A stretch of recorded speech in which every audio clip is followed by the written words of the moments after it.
200-ലേറെ വർഷം പഴക്കമുണ്ട് ഈ ആചാരത്തിന്. മതത്തിന്റെ പേരിൽ മനുഷ്യനെ കൊല്ലുന്ന ഇക്കാലത്ത് പണ്ടത്തെ മനുഷ്യരുടെ ഇത്തരം ചെറിയ കർമ്മങ്ങളെക്കുറിച്ച് ഒന്ന് ഓർക്കുന്നതെങ്കിലും നല്ലതല്ലേ? നാട്ടുകാർ ഉദ്യാവരമാട എന്ന് വിളിക്കുന്ന മഞ്ചേശ്വരത്തെ ഈ ക്ഷേത്രത്തിന് 200 വർഷമെങ്കിലും പഴക്കമുണ്ടെന്ന് കരുതുന്നു.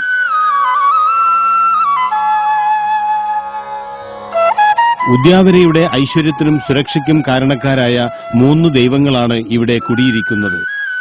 ക്ഷേത്രത്തിന്റെ പേര് ശ്രീ ദൈവകളു ഉദ്യാവര എന്നാണ്.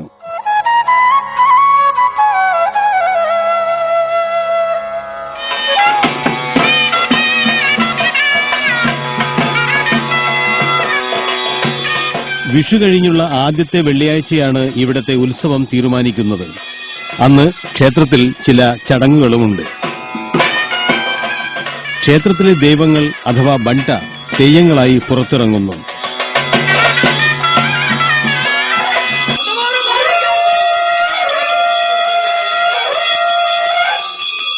ഷെട്ടിമാർക്കാണ് ക്ഷേത്രത്തിന്റെ പരമ്പരാഗതമായുള്ള അധികാരം.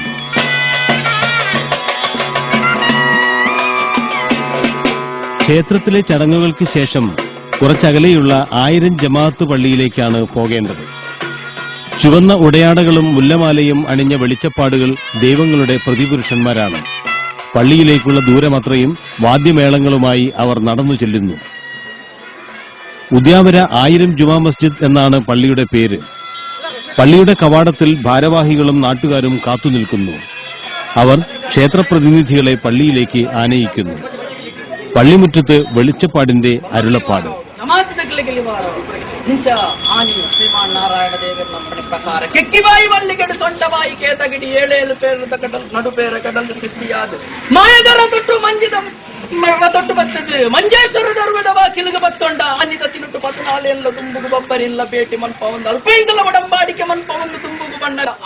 ഉത്സവം തീരുമാനിക്കുകയാണ്. ജമാഅത്തിലെ എല്ലാവരും ഉത്സവത്തിന് വരണം. ഞങ്ങൾ ക്ഷണിക്കുന്നു. ഷെയ്ഖുമാരോട് ഞങ്ങൾക്ക് അങ്ങേയറ്റം ബഹുമാനമുണ്ട്. അനേകം വർഷങ്ങളായി നടക്കുന്ന ഈ ഉത്സവം ഞങ്ങളുടെ സ്നേഹവും സാഹോദര്യവും അറിയിക്കാനുള്ള അവസരം കൂടിയാണ്.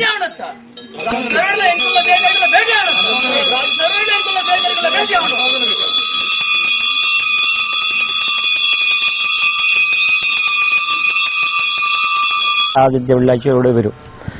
അപ്പോൾ ഞങ്ങൾ വരുന്നതെല്ലാം അറിയിക്കും. അപ്പോൾ ആ സമയത്ത് ഇവിടുത്തെ ചടങ്ങ് വെള്ളിയാഴ്ച 1:30 മണിയാകുമ്പോൾ തീരും. ഒരു 1:35 ഇവിടെ വരും. വന്നിട്ട് ഇവിടെ വന്നിട്ട് ഞങ്ങൾ സാധാരണ എല്ലാ ദിവസവും തമ്മള്ളി ബന്ധമുണ്ട് എടുത്ത് ഇതായിട്ട്. അപ്പോൾ ജനങ്ങൾക്ക് കാണാൻ വേണ്ടിയിട്ട് ഞങ്ങൾ ഈ ഒരു വെള്ളിയാഴ്ച വരും. അപ്പോൾ ഒരാടെ ഇതുണ്ട്, എന്ത് യാത്ര ഉത്സവമുണ്ട്. അപ്പോൾ അതിന് നിങ്ങളെല്ലാവരും നമുക്ക് ആമന്ത്രിച്ച് നിങ്ങളെല്ലാം ഇത് വേണം, സഹകരണം വേണം. അതുകൊണ്ട് 5 ദിവസം ഉത്സവം. അപ്പോൾ വന്നിട്ട് നിങ്ങൾ വണ്ടിയുണ്ട്. അപ്പോൾ അതിനെല്ലാം വന്നിട്ട് നിങ്ങളെല്ലാം സഹകരണം ഞമ്മക്ക് തരണം. അതുകൊണ്ട് നിങ്ങളെല്ലാവരും വരണം. ഞങ്ങൾ ചെയ്യും. മരം കൊണ്ട് നിർമ്മിച്ചിരുന്ന 1000 ജമാഅത്ത് പള്ളി പുതുക്കി പണിതതാണ്. പണ്ടിവിടെ ഏക്കറുകളോളം സ്ഥലത്ത് നെല്ലും തെങ്ങുമൊക്കെ കൃഷി ചെയ്തിരുന്നതായി പഴമക്കാർ ഓർക്കുന്നു. അസൈ ഷഹീദ് വലിയുല്ലാഹിയുടെ ദർഗയും പള്ളിയോട് ചേർന്ന് സ്ഥിതി ചെയ്യുന്നു.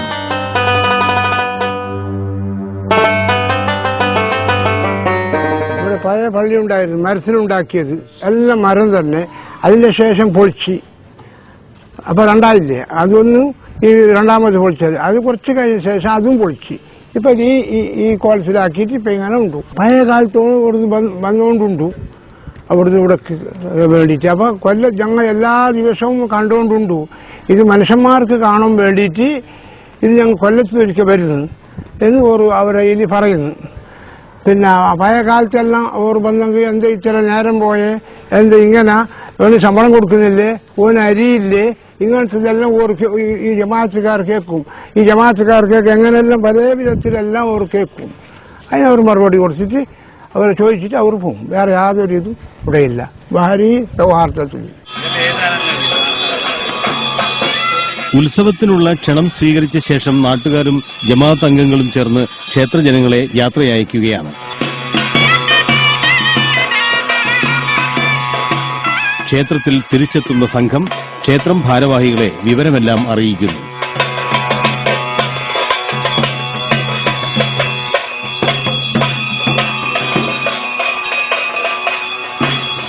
ക്ഷേത്രത്തിൽ 3 ദൈവങ്ങളാണ്: അണ്ണ, തമ്മ, മുണ്ടത്തായ.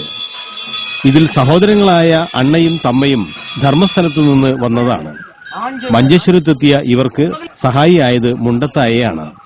മുണ്ടത്തായ ഇവരെ അവിടുത്തെ ഐസ്രാൽ ഗുത്തു എന്ന തറവാട്ടിലേക്ക് കൊണ്ടുപോവുകയും ഇവർക്കായി ഇവിടെ ക്ഷേത്രം പണിയണമെന്ന് അഭ്യർത്ഥിക്കുകയും ചെയ്തു.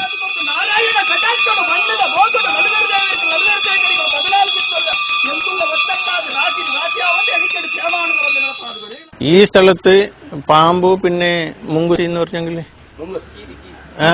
കീരി, അത് കളിച്ചോണ്ടുണ്ടായിരുന്നു. അപ്പുറത്ത് ചെറിയ മഠത്തിന്റെ ആടെ പശു പുലിയു താമസിച്ചുകൊണ്ടുണ്ടായിരുന്നു. അങ്ങനെ ഒരു സൗഹാർദ്ദത്തിൽ ഉള്ള ക്ഷേത്രമായത് കൊണ്ട് അപ്പോൾ ഇത് നമ്മളെ കാരണവര അടിസ്ഥാനത്തിലുണ്ട് സ്ഥലം. അവർ നമ്മളെ വീട്ടിലേക്ക് വന്ന് ഈ ദൈവങ്ങൾ ഐസ്രാൽ ഗുത്തിലേക്ക് വന്ന് നമുക്ക് ഇവിടെ ഇത് മാട ഉണ്ടാക്കി കൊടുക്കണമെന്ന് ചോദിച്ചു. അപ്പൊ ആ ചോദിച്ച സമയക്കാണ് നമ്മളെ അന്നത്തെ മഞ്ഞുഭണ്ഡാരി ഫസ്റ്റ് മഞ്ഞുഭണ്ഡാരി ഇവിടെ അതിലേക്ക് ഈ നാട്ടുകാരെല്ലാം ഇത് സഹ എടുത്തിട്ട് ഈ മാട കെട്ടിച്ചിട്ട് കൊടുത്തു. ഉത്സവ ദിവസം ജമാഅത്തിന്റെ പ്രതിനിധികൾ ക്ഷേത്രത്തിലെത്തി ക്ഷേത്രമുറ്റത്തെ തറയിൽ ഇരിക്കും. ക്ഷേത്രഭാരവാഹികൾ വലതുവശത്തും ജമാഅത്തുകാർ ഇടതുവശത്തുമായി ഇരുന്ന് ഉത്സവത്തിന് മേൽനോട്ടം നൽകും.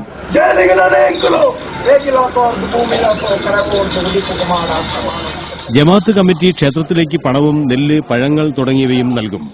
പകരം പള്ളിയിൽ ഉറുസു നടക്കുമ്പോൾ ക്ഷേത്രത്തിൽ നിന്ന് അരി, നെയ്യ്, വെളിച്ചെണ്ണ തുടങ്ങിയ സാധനങ്ങളും എത്തിച്ചു കൊടുക്കും. പണ്ട് കാലത്ത് ദേവളക്കൊന്ന് ഇവർ ഇറങ്ങി വരുമ്പോ എല്ലാം നല്ല നല്ല ക്ഷേത്രത്തിന്റെ നല്ല നല്ല ആൾക്കാരെല്ലാം കണ്ടുപിടിച്ചിട്ട് സാധാരണ കുടുംബം എന്ന് പറഞ്ഞെങ്കിൽ ധർമ്മസ്ഥലം എന്ന് തുടങ്ങിയിട്ട് ഈ ബബ്ബരിയ ഇവിടെ നമ്മളെ ജമാഅത്ത് പള്ളി ഈ സോമേശ്വര എല്ലാം ആ ഭാഗത്ത് വന്നിട്ട് ഈ അവിടുന്ന് നമ്മളെ അത് കണ്ണൂത്തീർത്ത ഒരു മധ്വാചാര്യ ക്ഷേത്രമുണ്ട്. മധ്വാചാര്യ ക്ഷേത്രം ഇരുന്നിട്ട് ഇവിടെ കൊല്ലി ഇത് ബില്ല് വിട്ട് ആ വീട്ടിൽ ഇവിടെ വന്നിട്ട് വീണെന്നാണ് പറഞ്ഞത്.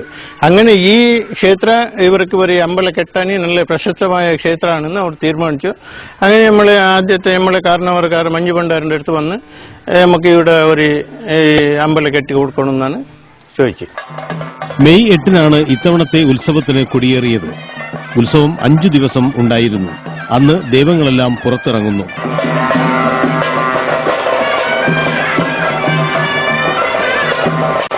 ക്ഷേത്രത്തിൽ സൂക്ഷിച്ചിട്ടുള്ള രഥത്തിൽ അണ്ണ, തമ്മ എന്നീ സഹോദര ദൈവങ്ങളെ എഴുന്നള്ളിക്കുന്നു. അവർ മുഖാമുഖം വന്നു നിൽക്കുകയും തെയ്യങ്ങൾ കെട്ടിയാടുകയും ചെയ്യുന്നു. അന്നത്തെ മറ്റൊരു പ്രധാന ചടങ്ങാണ് ഉത്സവത്തിനെത്തിയ വിശിഷ്ട വ്യക്തികളെ ദൈവത്തിനു പരിചയപ്പെടുത്തൽ.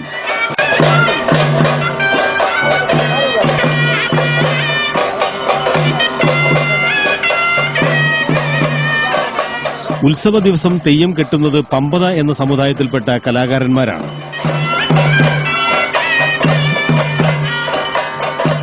അങ്ങനെ സകല ജാതിയുടെയും മതക്കാരുടെയും പങ്കാളിത്തവും അനുഗ്രഹങ്ങളും ഏറ്റുവാങ്ങി ഉദ്യാവരയിലെ ദൈവങ്ങൾ സായുജ്യരാവുന്നു എല്ലാ വർഷവും.